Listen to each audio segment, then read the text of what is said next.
GK with એમમાં આપ સૌનું સ્વાગત છે। મિત્રો, આજના વિડીયોમાં આપણે જનરલ નોલેજ જોઈશું, એવા પ્રશ્નો અને એવા તથ્યો કે જે પરીક્ષાઓમાં વારંવાર પૂછાતા હોય। લાસ્ટમાં તમારી ટેસ્ટ પણ લેવામાં આવે છે, તો વિડીયો વ્યવસ્થિત જોજો। આની પીડીએફ પણ તમને પ્રોવાઈડ કરાવવામાં આવશે। પ્રથમ છે વિસનગર। વિસનગરનું પ્રાચીન નામ વિસલનગર, જેને વાઘેલા વંશના સ્થાપક વિસલદેવે વસાવેલું અને તે વિસનગરા બ્રાહ્મણોનું મૂળ વતન છે। તો અહીં હાઇલાઇટ કરેલા છે, જેમ કે વિસલનગર, વિસનગરનું જૂનું નામ પૂછે તો વિસલનગર। વિસનગરને કોણે વસાવ્યું? તો વિસલદેવ વાઘેલાએ વસાવ્યું હતું। તો એ રીતે તમે ખાસ જોતા જજો। તાંબા પિત્તળના વાસણો માટે પણ વિસનગર જાણીતું છે। વિસનગર પાસે ખંડોસણ ગામે સર્વમંગલા દેવીનું મંદિર અને જોડિયા મંદિર આવેલા છે। પૂછવામાં આવે સર્વમંગલા દેવીનું મંદિર ક્યાં આવેલું છે? તો ખંડોસણ ગામે આવેલું છે, વિસનગરની નજીક। વાત કરીએ ચાંપાનેરની, તો એ આપણી વર્લ્ડ હેરિટેજ સાઇટ છે। ચાંપાનેરનું જૂનું નામ છે મહમદાબાદ। પાવાગઢ ડુંગરની તળેટીમાં ચાંપાનેર વસેલું છે। ઈસવીસન 747માં વનરાજ ચાવડાએ મિત્ર ચાંપા વાળિયાની સ્મૃતિમાં વસાવ્યું હતું। તો વનરાજ ચાવડાનો મિત્ર હતો ચાંપો વાણિયો, કે જેને રાજ પાછું મેળવવામાં ખૂબ જ મદદ કરી હતી। તેના નામ ઉપરથી વનરાજ ચાવડાએ ચાંપાનેર છે તે વસાવ્યું હતું 747માં। રાવળ કુળનું પતાઈ રાવળ કુટુંબ ત્યાં શરૂઆતથી વહીવટ કરતો હતો। તો પતાઈ નામનું કુટુંબ છે તે વહીવટ કરતું હતું। ઈસવીસન 1484માં મહમૂદ બેગડાએ છેલ્લા પતઈ રાવળ જયસિંહને હરાવી જીતી લીધું હતું તથા ચાંપાનેરને બેગડાએ પોતાની રાજધાની પણ બનાવી હતી। તો મોહમ્મદ બેગડો 1484માં આવે છે, પતઈ રાવળ જયસિંહને હરાવી અને ચાંપાનેરને પોતાના કબજામાં લઈ લે છે અને ચાંપાનેરને પોતાની રાજધાની બનાવે છે। ઈસવીસન 1803માં અંગ્રેજ સેનાપતિ વેડિંગ્ટને તેના પર કબજો કર્યો હતો। મહેમૂદ બેગડાએ બંધાવેલી જામા મસ્જિદ, નગીના મસ્જિદ, કેવડા મસ્જિદ, ખજૂરી મસ્જિદ ઉપરાંત વડા તળાવ પાસે બેગડાના મહેલના અવશેષો પણ આવેલા છે। પાવાગઢ ડુંગર, તેના વિશે વાત કરીએ તો પાવાગઢ ડુંગર ઉપર મહાકાળી માતાનું મંદિર છે, જે 51 શક્તિપીઠોમાંની એક છે। આ ઉપરાંત સૌથી ઉપરની ટૂંક પર સદનશાહ પીરની દરગાહ પણ આવેલી છે। પૂછવામાં આવે સદનશાહ પીરની દરગાહ ક્યાં આવેલી છે? તો પાવાગઢના ડુંગરમાં આવેલી છે। પાવાગઢના ડુંગરમાં કયા માતાજી બિરાજમાન છે? તો મહાકાળી માતાજી બિરાજમાન છે। મહાન સંગીતકાર બેજુ બાવરા ચાંપાનેરના હોવાનું મનાય છે। પ્રશ્ન પૂછાયેલો છે, બેજુ બાવરા ક્યાંના હતા? તો તે ચાંપાનેરના હતા। પાવાગઢ ડુંગરમાંથી વિશ્વામિત્રી નદી નીકળે છે, જેને મગરોની નદી તરીકે ઓળખવામાં આવે છે અને વડોદરાની મધ્યમાંથી આ વિશ્વામિત્રી નદી છે તે નીકળે છે। પાવાગઢ ઉપર માંચી નામની જગ્યાએ તેલિયું, દૂધિયું તથા છાસિયા તળાવો આવેલા છે। તેલિયું, દૂધિયું અને છાસિયા તળાવો યાદ રાખજો, ક્યાં છે? પાવાગઢ ઉપર છે। હવે વાત કરીએ નડિયાદની। સરદાર વલ્લભભાઈ પટેલની જન્મભૂમિ છે। સરદાર વલ્લભભાઈ પટેલનું વતન છે તે કરમસદ છે, પરંતુ તેનો જન્મ પોતાના મામાને ત્યાં નડિયાદમાં થયો હતો, તો યાદ રાખજો। બાબુભાઈ જસુભાઈ પટેલ, જે આપણા પૂર્વ મુખ્યમંત્રી હતા, તથા રવિશંકર મહારાજની જન્મભૂમિ પણ નડિયાદ છે। સંતરામ મહારાજનું મંદિર અને પૂજ્યશ્રી મોટા એટલે કે ચુનીલાલ ભાવસારનો આશ્રમ પણ અહીં આવેલો છે। પૂજ્યશ્રી મોટાનો આશ્રમ ક્યાં છે પૂછે તો નડિયાદમાં। તેનું નામ પણ પૂછાયેલું છે, તો ચુનીલાલ ભાવસાર તેમનું નામ હતું। સાક્ષર નગરી તરીકે નડિયાદ જાણીતું છે। જાણીતી કિડની હોસ્પિટલ પણ ત્યાં આવેલી છે। સરસ્વતીચંદ્રના રચયિતા ગોવર્ધનરામ ત્રિપાઠીનું નિવાસસ્થાન તથા પ્રતિમા પણ નડિયાદમાં આવેલી છે। નડિયાદ સેઢી નદીના કિનારે આવેલું છે। નડિયાદનો લીલો ચેવડો જાણીતો છે। હવે વાત કરીએ ડભોઈ વિશે. ડભોઈનું પ્રાચીન નામ છે દર્ભાવતી. દયારામની કર્મભૂમિ, દયારામનો જન્મ પૂછે તો ચાંદોદમાં થયો હતો, પરંતુ તેની કર્મભૂમિ હતી ડભોઈ. અને હીરાકડિયાની હીરા ભાગોળના કારણે તે ડભોઈ જાણીતું છે. ડભોઈમાં 13મી સદીમાં બંધાયેલ કિલ્લો જે 4 ભાગોળ એટલે કે પ્રવેશદ્વાર ધરાવે છે. ભાગોળ એટલે પ્રવેશદ્વાર, એ પણ યાદ રાખજો. પૂર્વમાં હીરા ભાગોળ, દક્ષિણે નાંદોરી ભાગોળ, પશ્ચિમે વડોદરી ભાગોળ અને ઉત્તરે મહુડી ભાગોળ આવેલા છે. આમ 4 ભાગોળ છે. 4 ભાગોળના નામ ખાસ યાદ રાખી લેજો.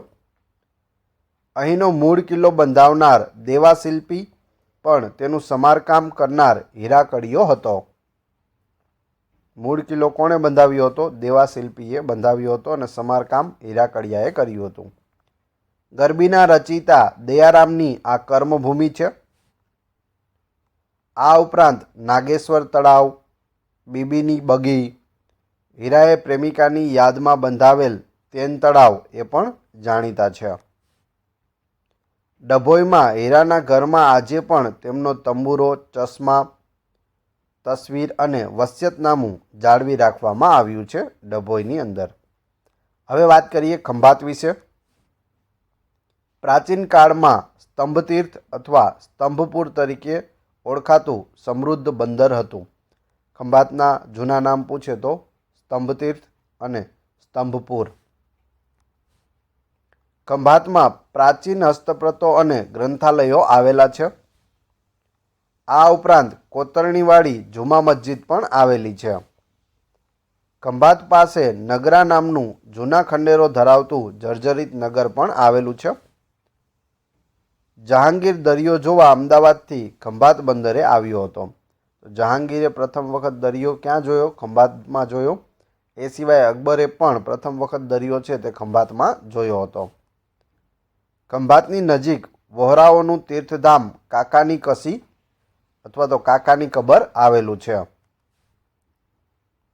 ખંભાતનો હલવો, તાળા અને સૂતરફેણી જાણીતા છે. ગુજરાતનું સૌથી મોટું તાપ વિદ્યુત મથક એટલે કે થર્મલ પાવર સ્ટેશન ખંભાતથી 20 કિલોમીટર દૂર ધુવારણમાં આવેલું છે. હવે વાત કરીએ ડાકોરની. ગોમતી નદીના કિનારે વસેલું છે ડાકોર. મૂળ નામ છે તેમનું ડંકપુર. ગોમતી તળાવના કાંઠે ડંકનાથ મહાદેવ અને ડંક ઋષિનો આશ્રમ પણ આવેલો છે. આથી ડંકપુર ડાકોર કહેવાયું.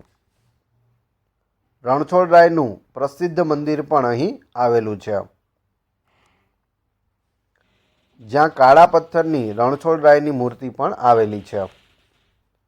સંત બોડાણાની વિનંતીથી ઈસવીસન 1156માં શ્રી કૃષ્ણ ડાકોરમાં બિરાજમાન થયા હતા. આ ઉપરાંત બોડાણા મંદિર, લક્ષ્મીજીનું મંદિર પણ અહીં આવેલા છે. રણછોડરાયનું મંદિર ડાકોરના ઇનામદાર તાજબેકરે બંધાવ્યું હતું. પુનિત આશ્રમ અને અશક્તા આશ્રમ પણ અહીં આવેલા છે. શ્રી કૃષ્ણના પરમ ભક્ત વજેસંગ બોડાણાની દંતકથા પણ જાણીતી છે. હવે વાત કરીએ સિદ્ધપુરની. પ્રાચીન નામ છે સિદ્ધ ક્ષેત્ર અથવા શ્રીસ્થલ. સિદ્ધપુરના પ્રાચીન નામ ખાસ યાદ રાખી લેવા: સિદ્ધ ક્ષેત્ર અથવા શ્રીસ્થલ. સિદ્ધપુરમાં માતૃશ્રાદ્ધ માટે જાણીતું બિંદુ સરોવર આવેલું છે. આથી સિદ્ધપુર માતૃગયા પણ કહેવાય છે. પરશુરામે બિંદુ સરોવરમાં પોતાના માતાનું માતૃશ્રાદ્ધ કર્યું હતું. મૂળરાજ સોલંકીએ અહીં રુદ્ર મહાલય બંધાવ્યો હતો, જેનો જીર્ણોદ્ધાર સિદ્ધરાજ જયસિંહ દ્વારા કરાવવામાં આવ્યો હતો. ઇન્ટરનેટના ઉપયોગથી અંતિમ સંસ્કારના ઓનલાઈન દર્શન કરાવતું ગુજરાતનું સૌપ્રથમ સ્મશાન ગૃહ સિદ્ધપુરમાં શરૂ થયું હતું. કપિલ મુનિનો આશ્રમ પણ સિદ્ધપુરમાં આવેલો છે. હંસાઉલી પદ્યકથાના રચયિતા અને ભવાઈના પિતા અસાઈડ ઠાકર સિદ્ધપુરના શ્રીમાળી બ્રાહ્મણ હતા. તો ભવાઈના પિતા કોણ હતા? અસાહિત ઠાકર. 360થી પણ વધારે વેશ તેઓએ લખેલા છે. સૌથી જૂનો વેશ પૂછે તો રામદેવ પીરનો વેશ. હંસાવલીના રચયિતા પણ અસાહિત ઠાકર છે. ક્યાંના છે? સિદ્ધપુરના. ખાસ યાદ રાખજો. વાત કરીએ તારંગાની. બૌદ્ધ દેવી તારાની મૂર્તિ મળી આવવાથી આ ડુંગરનું નામ તારંગા પડ્યું હતું. તેને તારણદુર્ગ અથવા તારણગીરી તરીકે પણ ઓળખવામાં આવે છે. કુમારપાળના સમયમાં બંધાયેલું જૈન દેરાસર પણ અહીં આવેલું છે, જેમાં એક જ શિલામાંથી કોતરાયેલી અજીતનાથની મૂર્તિ આવેલી છે. આ ઉપરાંત તારણ માતાનું મંદિર પણ તારંગામાં આવેલું છે. તારંગા ડુંગરમાં જોગીડાની ગુફા આવેલી છે, જ્યાં બૌદ્ધ મૂર્તિઓ આવેલી છે. તારંગાની પાસે જ ધરોઈ બંધ બાંધવામાં આવ્યો છે. વાત કરીએ મોઢેરાની. પ્રાચીન નામ છે ભગવત ગામ. ખાસ યાદ રાખજો, મોઢેરાનું પ્રાચીન નામ ભગવત ગામ. પુષ્પાવતી નદીના કિનારે આવેલા મોઢેરા ખાતે રાજા ભીમદેવ પહેલાએ બંધાવેલું સૂર્ય મંદિર આવેલું છે, જે કર્કવૃત રેખા પર આવેલું છે. કઈ નદીના કિનારે છે? પુષ્પાવતી નદીના કિનારે મોઢેરાનું સૂર્ય મંદિર કોણે બંધાવ્યું? તો રાજા ભીમદેવ સોલંકી પહેલાએ બંધાવ્યું હતું. અને કયા વૃત્ત પર આવેલું છે? તો કર્કવૃત પર આવેલું છે. મંદિરની સામેની બાજુએ રામકુંડ આવેલો છે. અહીં તમે ફોટો જોઈ શકો. મંદિર છે, મંદિરની સામે આ કુંડ છે. એ કુંડને રામકુંડ કહે છે. આ ઉપરાંત મોઢ જ્ઞાતિની કુળદેવી મોઢેશ્વરી માતાનું મંદિર પણ આવેલું છે. અહીં દર વર્ષે જાન્યુઆરી માસમાં ઉત્તરાર્ધ મહોત્સવ યોજાય છે, જેમાં સરકારશ્રી દ્વારા શાસ્ત્રીય નૃત્યનો પ્રોગ્રામ રાખવામાં આવે છે. વાત કરીએ ધોળાવીરાની, જે કચ્છમાં આવેલું છે. વર્લ્ડ હેરિટેજ સાઇટ તરીકે તેને 2021માં સ્થાન મળ્યું. કચ્છના ધોળાવીરામાંથી હડપ્પન સંસ્કૃતિના અવશેષ મળ્યા હોવાથી તેને સિંધુ સંસ્કૃતિનું નગર પણ માનવામાં આવે છે. ઈસવીસન 1967માં ધોળાવીરામાં હડપ્પન સંસ્કૃતિના અવશેષો મળ્યા હતા. ધોળાવીરાનું સંશોધન કાર્ય જગતપતિ જોશી એટલે કે જેપી જોશી અને ત્યારબાદ RS બિસ્ટે કર્યું હતું. ફોટોમાં તમે જોઈ શકો બંનેને.